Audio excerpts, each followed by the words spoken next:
Hello students, कैसे हो आप सब। उम्मीद करता हूँ आप और आपकी जो स्टडी है वो बहुत अच्छी चल रही है। आज की वीडियो में हम क्लास 10th के अंदर चैप्टर नंबर 10th जो है उसकी हम एक्सरसाइज 10.2 को स्टार्ट करने से पहले उसकी एग्जांपल्स को डिस्कस करेंगे हमेशा की तरह। और एग्जांपल्स स्टार्ट करने से पहले बता दूं कि इस चैप्टर की जो तीन एग्जाम्पल्स हैं, कोई छोटा सा चैप्टर है, तीनों ही एग्जाम पॉइंट ऑफ व्यू से बहुत इंपॉर्टेंट और तीनों का जो लेवल है वो काफ़ी अच्छा लेवल है। अच्छा लेवल होने से मेरा मतलब ये है कि एग्जाम्पल्स जो है आपको टफ लग सकती हैं अगर आपके बेसिक्स जो हैं वो अच्छे से क्लियर नहीं होंगे। तो ये आपका जस्ट एक छोटा सा रिकॉल है, ये चैप्टर का आपका रोड मैप है, ठीक है। तो इसमें सबसे पहले हमने टेंजेंट्स के बारे में पढ़ा था और ये थ्योरम 10.1 जो आपको मतलब कि काफ़ी हेल्प करने वाली है क्वेश्चंस में। फिर उसके बाद मैंने आपको कुछ बेसिक कंसेप्ट बताए थे जैसे सर्कल के बारे में, रेडियस, कॉर्ड, डायामीटर, या आपको नेक्स्ट चैप्टर में भी काम आएंगे ये सब कुछ। और लास्ट में कुछ इंपॉर्टेंट बातें थी और ये थ्योरम 10.2 है। इन सभी वीडियोस का लिंक आपको नीचे डिस्क्रिप्शन बॉक्स में मिल जाएगा। इनके बिना आपकी बात जो है वो नहीं बनेगी। तो आपको ये वीडियो अगर अच्छे से क्लियर है तो आपको आज की वीडियो में मैं पूरी कोशिश करूँगा कि एग्जाम्पल्स जो है आपको अच्छे से समझा पाऊँ। अब देखो ये आपकी फर्स्ट एग्जाम्पल है और फर्स्ट एग्जाम्पल पढ़ के ही आपको लगेगा कि वाकई यहाँ पर लेवल जो है वो काफ़ी हाई है। तो बहुत ध्यान से पढ़ना है। इस एग्जाम्पल का जो प्रूफ है वो आपकी बुक में जैसे ही है, पहले आपको वैसे बताऊँगा और एक मेथड मेरे पास भी है जिसको आप थोड़ी सी आसानी से मतलब डाइजेस्ट कर पाओगे, आसानी से समझ पाओगे, क्योंकि जो यहाँ पर जो बुक में प्रूफ दिया गया है वो बातों में एक मतलब कि कर दिया उन्होंने कि ऐसा ऐसा होता है। मैं आपको वो सब कुछ सब बातें आपको एक्सप्लेन करने की कोशिश करूंगा। अब देखो सबसे पहले हमें करना क्या है, क्वेश्चन को पढ़ते हैं। Prove that in two concentric. तो कंसेंट्रिक का मतलब क्या होता है? कंसेंट्रिक का मतलब होता है कंसेंटर, मतलब एक ही सेंटर। दो अलग अलग सर्कल है बट दोनों का सेंटर क्या है? सेम है। The chord of larger circle which touches the smaller circle is bisected at point of contact. तो जैसा कि मैंने आपको पहले क्वेश्चन को समझना पड़ेगा, काफ़ी अच्छे लेवल का क्वेश्चन है। तो ये आपका एक सर्कल है और ये उसका सेंटर है। अब यहाँ पर एक बड़ा सर्कल है, ठीक है। अब ये आपका बड़ा सर्कल है, ठीक है। दोनों का सेंटर जो है वो क्या है? सेम है। अब उन्होंने क्या कहा? The chord of larger circle. अब आपको पता है कॉर्ड कैसी होती है। कॉर्ड देखो, ये सर्कल है, ये कॉर्ड है, ठीक है। तो यहां पर जो कॉर्ड है बड़े सर्कल की, ठीक है, उसको मैं रेड में बना रहा हूं, वो स्मॉलर सर्कल को जो है वो टच कर रही है। अब कॉर्ड तो यहां पर भी हो सकती है, बड़े सर्कल की यहां पर भी हो सकती है, बट हमारी जो कॉर्ड है वो छोटे सर्कल को इस तरह से टच कर रही है। ये हमारा मतलब क्वेश्चन में लिखा गया, is bisected at the point of contact. तो जहाँ पर ये पॉइंट ऑफ कांटेक्ट है छोटे सर्कल के साथ, तो ये कह रहे हैं कि ये वाला हिस्सा, मान लो ये ए है, ये पी है, ये बी है, ये वाला हिस्सा और ये वाला हिस्सा क्या है? बराबर है, ठीक है। वैसे ये नेचुरली अंडरस्टूड होता है बट फिर भी मैं आपको थोड़ा सा इजी वे में समझाने की यहाँ पर कोशिश करूंगा। आई होप पहले क्वेश्चन डायग्राम आपको समझ में आई है। यहाँ पर मैं डायग्राम आपके लिए बना देता हूँ। अब देखो ये आपकी डायग्राम है, ठीक है। तो जैसा कि मैंने आपको बताया ये जस्ट मैंने आपके नोट्स के लिए लिखा है, आपको पेपर में इतना एक्सप्लेन करने की जरूरत नहीं है। मैंने यहाँ पर जस्ट शॉर्ट नोट लिख लिए कि ये छोटा सर्कल है C1, ये बड़ा सर्कल C2 है, ये उस पर कॉर्ड है बड़े सर्कल पर जो छोटे सर्कल ब्राउन को टच कर रही है, और हमें प्रूव क्या करना है कि ये वाला हिस्सा AP और PB हिस्सा जो है वो बराबर है। मतलब क्वेश्चन को जो ऐसे लिखा गया है मैंने इस तरह से आपको करके दिखा दिया। अब देखो अब हमें करना क्या है। मैंने जैसा कि आपको हमेशा मैं हर एक चैप्टर में बोलता हूं कि जितना आपने सीखा है आपने उतना ही करना है। हमने यहां पर 10.1 में या 10.2 में क्या मतलब कि दो थ्योरम्स पढ़ी हैं। 10.1 में हमने ये थ्योरम पढ़ी है कि अगर मतलब जो मैंने आपको स्टार्टिंग में दिखाई भी थी कि अगर कोई टेंजेंट किसी पॉइंट ऑफ कांटेक्ट को हम सेंटर से मिला दें तो वो रेडियस जो होती है वो इसके परपेंडिकुलर होती है। और दूसरा कंसेप्ट हमने 10.2 में क्या सीखा है कि एक पॉइंट से बाहर के एक पॉइंट से अगर हम सर्कल पर टेंजेंट ड्रॉ करें तो दो बराबर टेंजेंट हम ड्रॉ कर सकते हैं। तो मुझे लगता है कि उसका तो कोई यहाँ पर यूज़ नहीं लग रहा, यहाँ पर दो टेंजेंट्स की बात नहीं हो रही। तो यहाँ पर मैं थ्योरम 10.1 में जो है वो यूज़ करने वाला हूँ। तो उसके लिए ऐसा करते हैं, कंस्ट्रक्शन कर लेते हैं, मैं आपको करके दिखा देता हूँ। अब देखो ये हमारी कंस्ट्रक्शन है कि मैंने O को P से मिला दिया। अब आपको पता है कि ये पॉइंट ऑफ कॉन्टैक्ट तक अगर मैं रेडियस को पॉइंट ऑफ कॉन्टैक्ट को सेंटर तक लेके जाऊँ तो ये इस टेंजेंट के क्या होगी? परपेंडिकुलर। ये हमने थ्योरम 10.1 में पढ़ा था। अब इसके बाद मैं जो भी आपको बताने वाला हूँ वो बातें हैं, मैं पहले आपको समझा देता हूँ, उसके बाद जो बुक में लिखा है मैं वैसे ही लिख दूंगा। ये आपका फर्स्ट मेथड है, ठीक है। तो मान लो ये एक सर्कल है। तो एक बात मैं आपको बताना चाहता हूँ कि सर्कल ना एक सिमेट्रिकल डायग्राम है। सिमेट्रिकल से मेरा मतलब ये है कि अगर आप इसको मतलब ऐसे कट करोगे ना दो बराबर हिस्सों में, तो ऊपर वाला हिस्सा और नीचे वाला हिस्सा बिल्कुल सेम होगा, मतलब सिमेट्रिकल होती है डायग्राम, ठीक है, सब तरफ से। तो अब देखो यहाँ पर एक कॉर्ड है, ठीक है।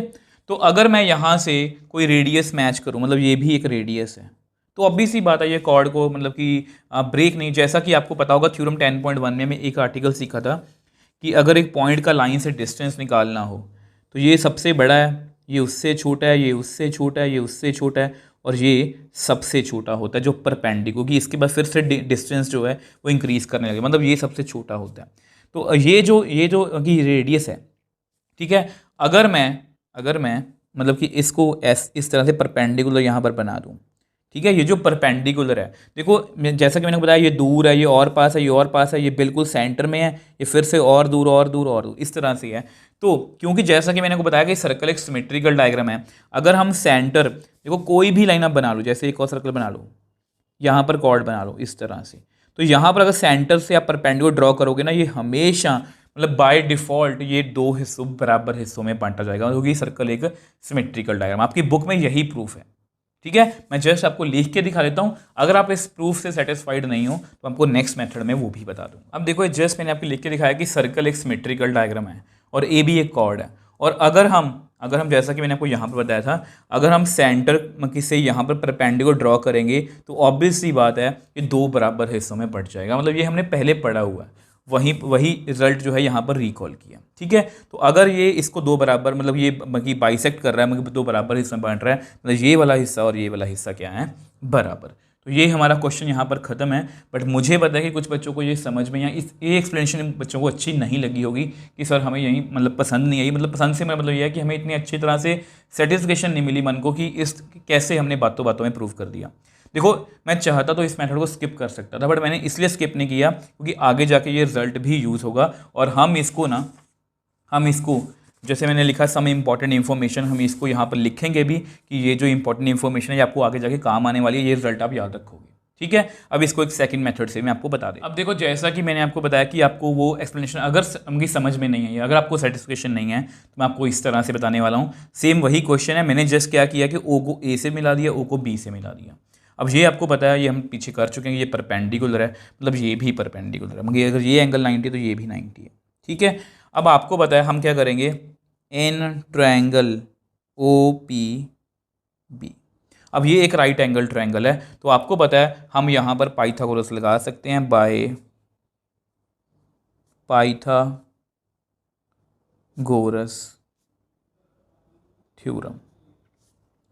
तो वो क्या कहती है कि हाइपोटेन्यूज का square is equal to perpendicular square plus base square. अब 90 के सामने क्या है, हमेशा क्या होता है, हाइपोटेन्यूज, मतलब ओ बी का स्क्वायर, परपेंडिकुलर आप ओ पी को मान लो, बेस कितना आपका पी बी का स्क्वायर, इसको आप नंबर 1 ले लो, ठीक है। Also in triangle O P A, तो यहाँ पर भी सेम वही मैं पाइथागोरस थ्योरम लगा रहा हूँ। अब एंगल के 90 के सामने क्या है, परपेंडिकुलर, मतलब ओ ए, सॉरी हाइपोटेन्यूज है, 90 के सामने क्या है, हाइपोटेन्यूज ओ ए, परपेंडिकुलर आप ओ पी को मान लो, बेस हमारा है ए पी का स्क्वायर, वी नो। अब आपको पता है O A is equal to O B है, क्योंकि ये क्या है, रेडियस ऑफ सेम सर्कल, तो विच एम्प्लाइज ओ ए का स्क्वायर भी ओ बी के स्क्वायर के इक्वल, अगर ये इक्वल है तो उनके स्क्वायर्स भी इक्वल होंगे, तो इसको आप नंबर 2 दे दो, ठीक है। तो ओ ए स्क्वायर की वैल्यू कितनी है आपके सामने, ओ पी का whole square plus P A या ए पी का whole square is equal to, ये कितना है, ओ पी का स्क्वायर प्लस पी बी का स्क्वायर। यहाँ पर आप लिखना चाहते हो लिख लो, यूजिंग 1 and 2, यूजिंग 1 and 2, ठीक है।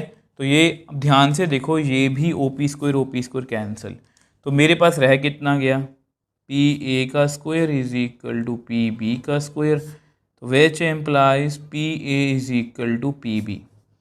तो मैं प्लस माइनस नहीं लिखूँगा कि साइड कभी नेगेटिव नहीं होती। तो इस तरह से हमने इस क्वेश्चन को बहुत ईजिली प्रूव कर दिया। मैंने दोनों तरीक़ों से बता दिया। आप डायरेक्टली भी कर सकते हो कि अगर आपको रिजल्ट याद है कि सेंटर हमेशा कॉर्ड को अगर परपेंडिकुलर ड्रॉ करें कॉर्ड से, ठीक है।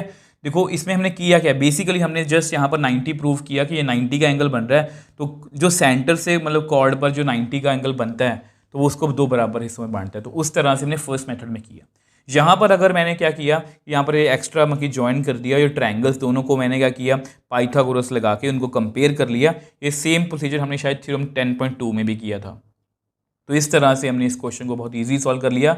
अगर आपको इस एग्जाम्पल को लिए कोई भी डाउट है, फिर भी आप मुझे नीचे कमेंट बॉक्स में लिख सकते हो, मुझे इंस्टाग्राम टाइम पर मैसेज भेज सकते हो, मैं हमेशा आपका रिप्लाई करता हूँ। अगर आपको वीडियो थोड़ी सी भी हेल्पफुल लगे तो वीडियो को लाइक कीजिए, शेयर कीजिए और इस चैनल को सपोर्ट कीजिए।